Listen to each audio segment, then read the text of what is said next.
Red Riding Hood sputtered and rocked back and forth on her feet. "That's not true," she said to herself over and over again. "We're playing a game.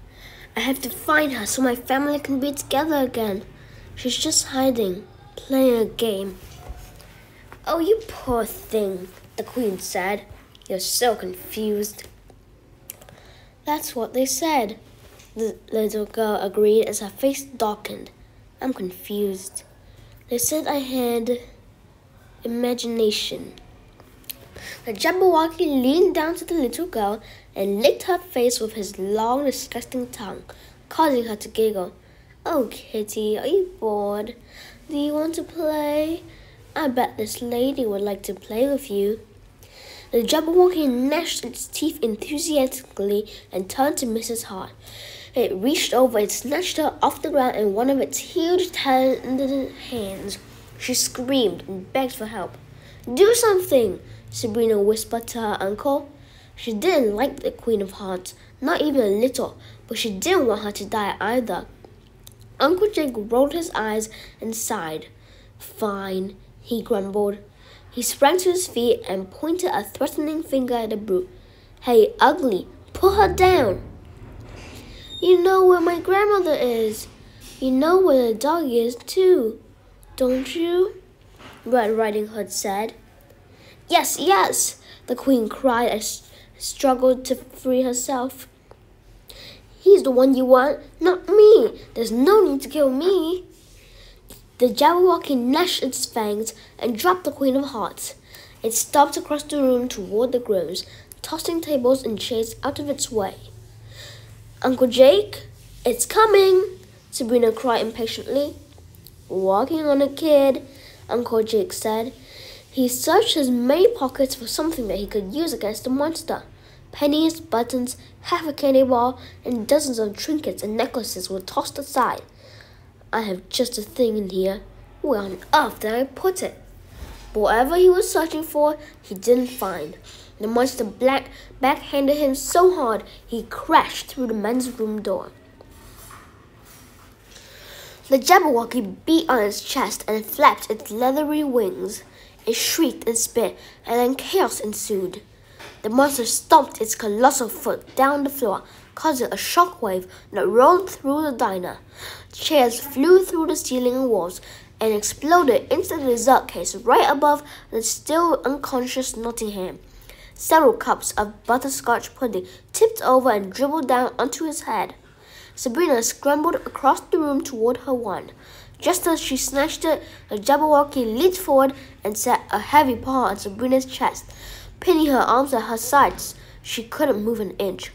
The monster craned its neck so that its nose was touching Sabrina's and sprayed its hot, pungent breath into her face.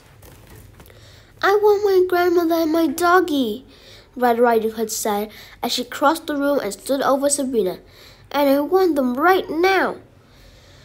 "You're crazy," Sabrina cried. "Your family is dead." "You're making me mad, and you're making Kitty mad too." The Jabberwocky growled and gnashed its teeth. "Fine, I give up," a voice said. Sabrina recognized the voice as Puck's, but couldn't see its owner. She heard a whizzing sound above her. It infuriated the Jabberwocky, which turned to face the boy, freeing Sabrina. She crawled back to her hiding sister, and together they got to their feet. There was Puck, hovering in the hole in the diner, with his beautiful pink-streaked wings flapping in the sun. He held a slingshot that was loaded with a broken brick from the diner's crumbling wall. He loaded the slingshot, pulled the brick back, and let it fly. It smacked into one of the Jabberwocky's eyes, and the beast shrieked, "You've beaten me, Grims. Are you happy? You dragged me into this hero business against my will, and now every time I turn around, I'm saving the day. Well, I hope you're happy. I'm a hero now." Red Riding Hood screamed, "I don't want to play this game." "Hey, let's play the quiet game," Puck shouted at the little girl. "Your crazy talk is distracting from my heroics. If I'm going to be a good guy, then people are going to notice." Instantly, the Jabberwocky lunged at Puck, using its long claws to knock the boy out of the sky. Puck fell hard to the ground, unable to defend himself as the monster reached out and grabbed hold of him with one hand. It lifted Puck up to its face and examined him closely. "Don't worry, girls," Puck shouted, almost laughing. "I've got all this under control." With one lightning-fast motion, the Jabberwocky reached over, grabbed hold of Puck's magical pink fairy wings, and ripped them off his back. The sound was excruciating. "Puck!" the girl shouted. The fairy boy cried out in agony, and the Jabberwocky tossed him hard against the wall. He didn't get up again. Sabrina gazed around the room, feeling as if the world were in slow motion. She had a terrifying sense of helplessness, the way she felt in so many of her recent nightmares, and she was tired of it. She squeezed the wand in her hand and aimed it at the monster. Stormcloud suddenly filled the air. Lightning crackled and a bolt shot out of the sky and hit the Jabberwocky in the chest. There was an enormous explosion, and the monster fell onto its back. A smoldering black burn remained where the lightning had struck the beast.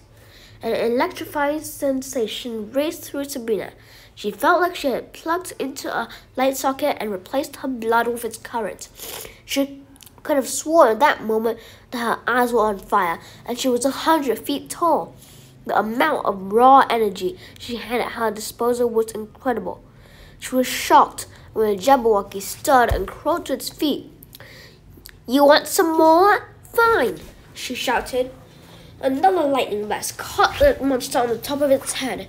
It fell to the ground again. This time, Sabrina took a step closer, only to have the beast's head curl toward her. She was nearly bitten. Now she was shaking, not from fear but anger at the monster's defiance of her power. How dare this thing continue to live? She shook the wand angrily and summoned another crash of lightning, and another, until her ears rang from the deafening thunder that came with every bolt. "Stay down!" she shouted, unable to hear her own words, but the monster refused. It got up again and again and again, and each time it took a step closer to her and her little sister.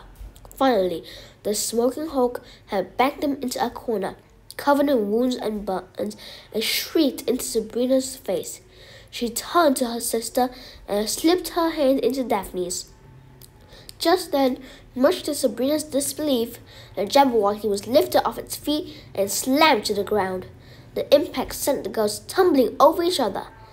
"I didn't do that," Sabrina said, staring down at the wand she had still clutched in her hand. "Doggy!" Red Riding Hood shouted and clapped. Sabrina turned to see what the little girl was raving about. There, standing over the monster, was an unusual man. He was excruciatingly thin and wearing a suit that was several sizes too big for him. He had watery eyes and feeble hands. He also had a shock of white, unruly hair. "Mr. Canis?" Sabrina stammered. "Mr. Canis!" Daphne cried, leaping up to race into his arms. Sabrina stared at their old friend, then grabbed her sister and pulled her back down. There was something different about him. He had bright blue eyes, the same color as those of his alter ego, the big bad wolf. The Jabberwocky didn't stay down long. It fought its way to its feet and tore into the old man, pounding its huge paws into Mr. Canis's chest. Despite the horrific blows, Mr. Canis seemed more than capable of handling the monster's abuse and dishing out some of his own. One swing from his elderly fist sent the Jabberwocky sailing through the hole in the diner's wall and into the parking lot. Cars went flying and pavement crumbled under its skinning body. "Look! The doggy and the kitty are going to be friends!" Red Riding Hood shouted. Sabrina got to her feet and pointed the wand at the deranged little girl. "Where are my parents, you little psychopath?" she cried.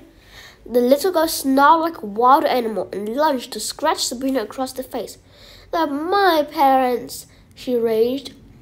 "You tell me right now, or I'm going to fry you," Sabrina threatened, deflecting the little girl's attack and pointing the wand in her face. She could sense the clouds forming in the sky again. All she had to do was think it, and the little girl would be a stain on the floor. I'm going to have my grandmother, the little girl screamed in anger. The air around Sabrina began to crack and pop.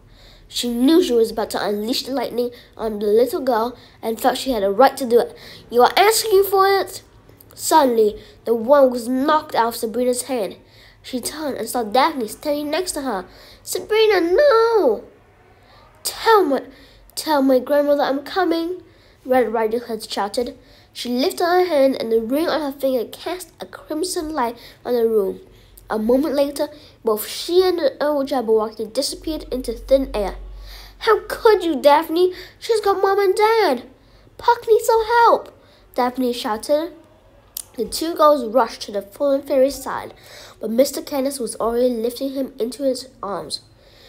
Get home, children, he said roughly as he dashed away at amazing speed. Sabrina had never seen anyone, man or ever after, run so fast.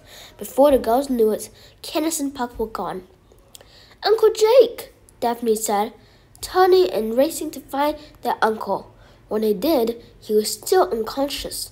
Their waitress, Farah, was standing over him. Don't worry, girls, I don't think he's too hurt, she said.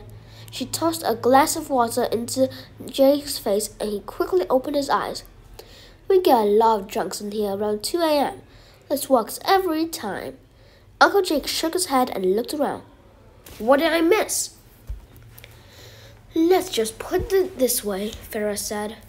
It's going to be a little while on the blueberry cobbler. After Glinda, the good witch scattered forgetful dust on the bewildered human diner customers and Sheriff Hamster checked to make sure everyone was okay, the family got a high-speed police escort back home. Granny! Sabrina shouted as they ran into the house. The old woman called to them from upstairs, and the girls raced to find her. They burst into the old woman's bedroom and found himself sitting next to Puck, who was in her bed covered in blankets. Both the girls tried to explain everything that had happened at the same time. Lieblings, it's okay, Granny shouted over them. The girls stopped talking and struggled to catch their breaths. Mr. Kenneth is alive, Daphne said. Of course I am, a voice said from the corner. I turned and found an exhausted-looking Mr. Kenneth sitting in a chair. The old man had never been the picture of health, but now he looked especially bad. His eyes were bloodshot, and his face seemed to be hanging onto his head for dear life. It's happening again, Hammerstead said when he stepped into the room and saw the old man.